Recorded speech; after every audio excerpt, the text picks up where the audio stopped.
Mirrors can be very intimidating and scary things. When we look into a mirror, we might get the fright of our lives or be filled with fear. It's not always nice to look into a mirror and see yourself as you are for other people. But if we want to heal all the father wounds that we have and that we have to deal with each day in our lives, it may be a very good beginning to just have a look in the mirror.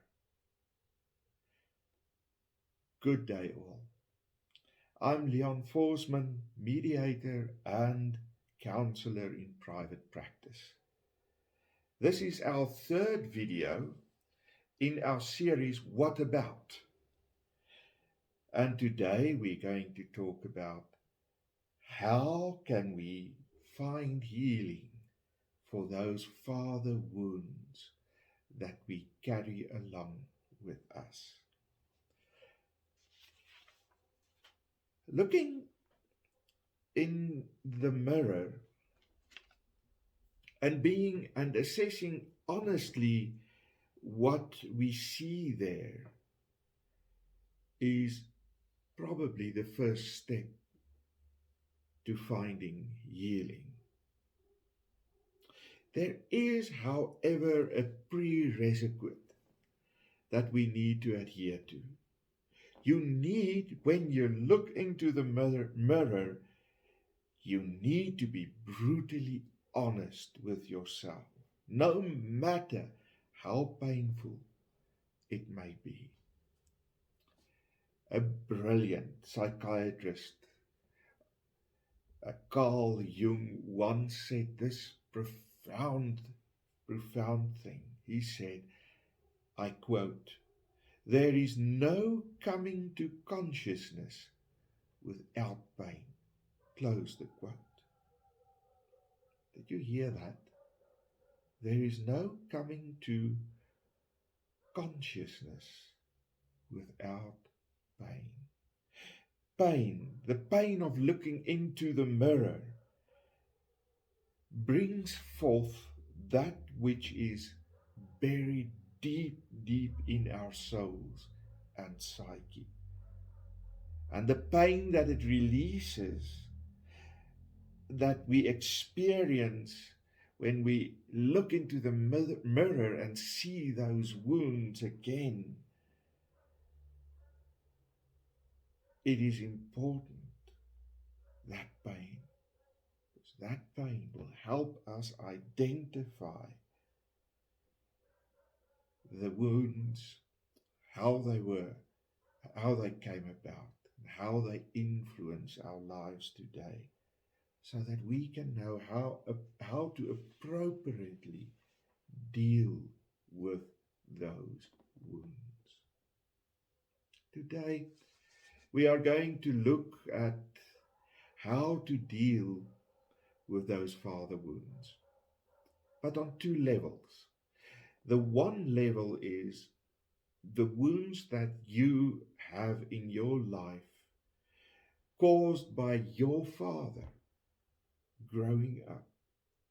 He either being there or being absent, or it could also just be a father figure in your life that had a great influence, positively and negatively, on your life. And then, on a second level, the wounds that we cause our own children, knowingly or unknowingly. I would also recommend that we perhaps seek the help of a professional counselor if this is a too difficult process to follow on your own.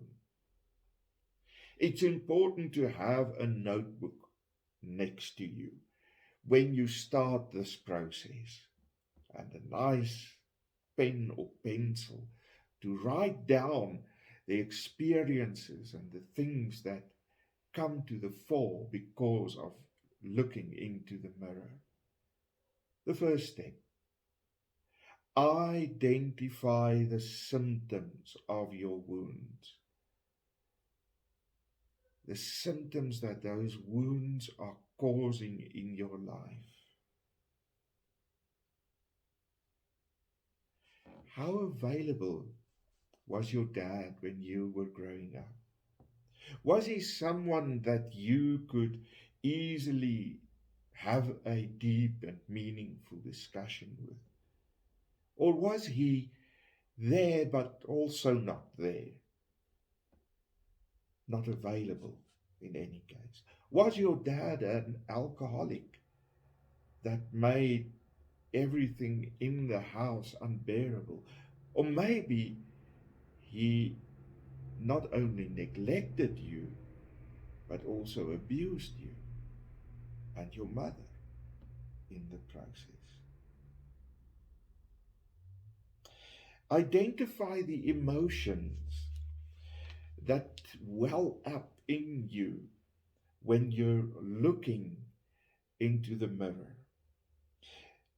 Identify the emotions that you felt during your growing up years. Those emotions caused you to respond to your dad's absence or his abuse or whatever in a certain way. Bad behavior, disrespect, being cross always, or being violent brought certain emotions to you and made it part of your life. How do you remember, for instance, your father? Is it fondly, with great stuff that you can recall? Or was it something in between? Or perhaps a very difficult father and growing up with his with him? Which other male figures can you identify with from your childhood? Figures that understand what the effect was on you at that stage in your life. Maybe an uncle or elder brother, maybe a house friend that you can identify with and whom can help you discern the feelings and the stuff that happened in your family home. Maybe he was like a replacement figure. He replaced your father and was kind and nurturing. That could help you understand the need that arose within you because of your father not being there. The first phase is a phase wherein you look back and you try to see how things happened, what happened, when it happened, and what the emotions were at that stage. The second phase is then to go and collect as much information and facts as you can. The first step helps you to understand the perceptions that you have formed in your life of the truth. But now you need to verify those perceptions that you have formed over time. How valid are those perceptions that you hold? Speak to other family members that has that kind of information. Look at photos of your years growing up. Who are the people always represented in those photos? And who's missing? Who's not there? And why is that person not there? Try to find out. Look at the photos and the facial expressions. What emotions do you see in their eyes and in their faces? Take your time with this part of the process. Don't go over it hastily. The info you collect through this stage then needs to be vetted against your perceptions. If your dad is still around, maybe you can have a sit down with him and talk to him about what you see and what you experience and what perceptions you held about your childhood. Remember that it is about gathering information. It's not about judging what happened as good or as bad. Write it all down. The third step is identify family secrets and family myths. All families have secrets. All families hold certain myths as true. For instance, maybe someone in your family was molested. Nobody talks about it. Everybody knows it's there, but it's a secret held dear and close. No one wants to speak about those secrets, and nobody is permitted to speak about it. But then those secrets hold the power to keep you from growing and becoming the full potential that you have. Maybe family, friends, and other family members can help you to identify those myths and those secrets that was held dearly. I once worked with a lady that in her 40s found out that her mother was actually her grandmother. That was the secret in their family. The secret that her mother gave her up because she was too young to take care of her. And growing up, her mother became her sibling, her sister, in a certain sense. And grandmother and grandfather, her parents. That changed her perception of who she is and the wounds and the soul that she had in her life. The fourth step is verbalize what was taboo in your previous life. What is there in your that nobody spoke about? Start speaking about it. Speak power, truth to power.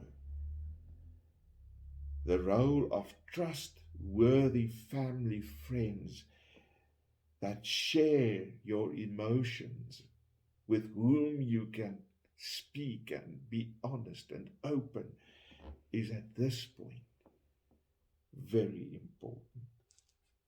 The important thing here is that which no one ever speaks about, that is aired out loud so that you can deal with it. Now your emotions are verbalized as well in the fourth phase, fourth step.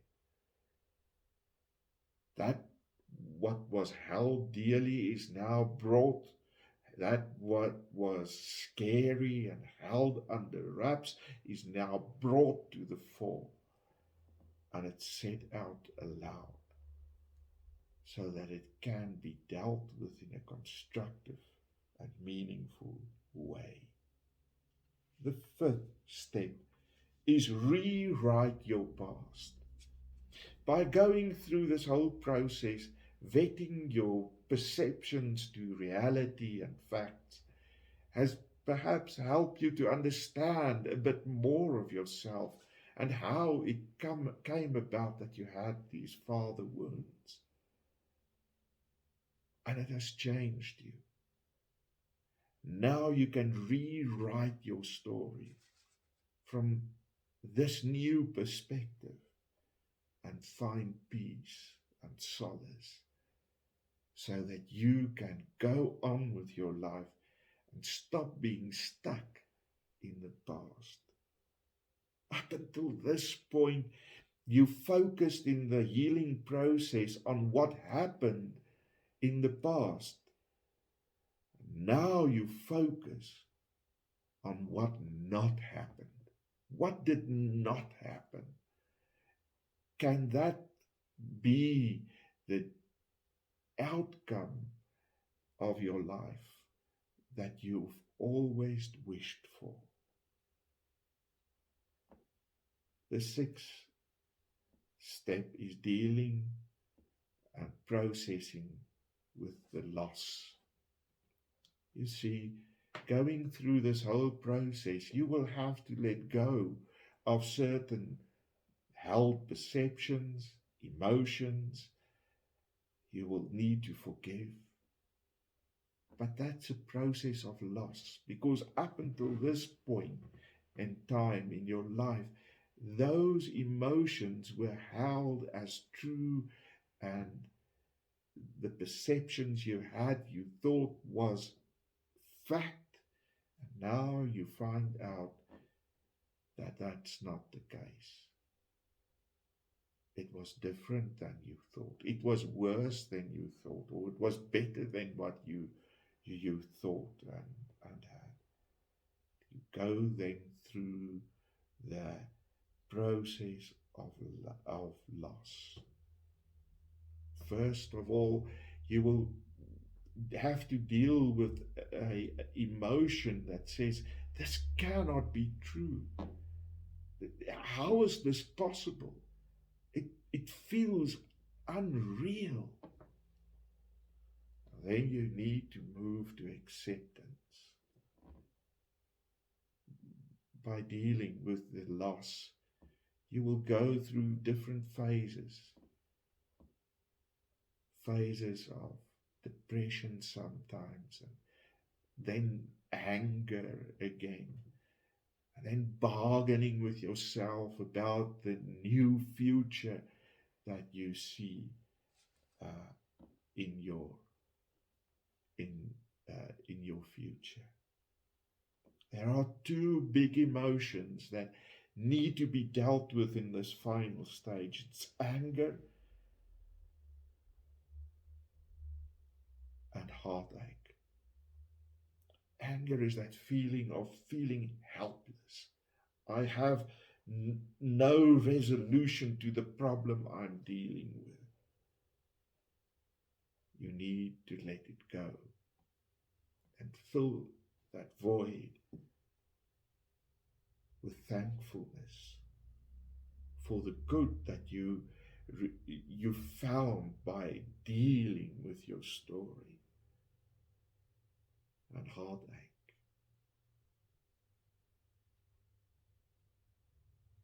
Feeling that your heart is broken, that what was held as true is now false, and that's a loss you have to deal with. My dear friends, it's not easy dealing with father wounds. I want to once again ask you, find help so that you find a counselor that can help you through this process. You're going to need a guide, someone to guide you through the forest of your life so that you can find happiness and contentness, freedom from your past. Thank you for taking the time of listening to this video. May you find the peace you so dearly seek.